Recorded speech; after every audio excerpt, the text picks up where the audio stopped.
আসসালামু আলাইকুম। আশা করি সবাই ভালো আছেন। আমিও ভালো আছি। কালকে আমাদের এখানে একটু ঝোড়ো হাওয়া, বৃষ্টি এবং বাতাস, প্রচুর পরিমাণে বাতাস হওয়ার জন্য আমার মুরগির ঠান্ডা লেগে গেছে এবং জ্বর, কাশি।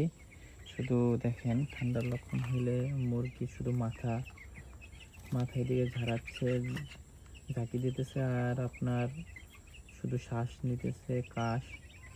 সবাই আমার মুরগির জন্য দোয়া করবেন। এখন শুধু এর জন্য আমরা ডক্সিবেট ব্যবহার করতেছি, ডক্সিবেট ওষুধটা ব্যবহার করতেছি। ইনশাল্লাহ মুরগি তাড়াতাড়ি সুস্থ হয়ে যাবে। আজকে আমার মুরগির বয়স 11 দিন।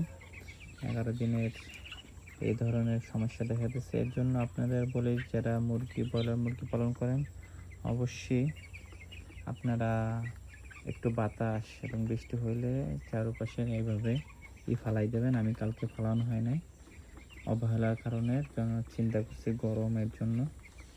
তবে আপনারা অবশ্যই ফালাই দেবেন আর এক সাইড থেকে হাওয়া রাখার ব্যবস্থা করবেন, হাওয়া যেন বের হয়ে যায়।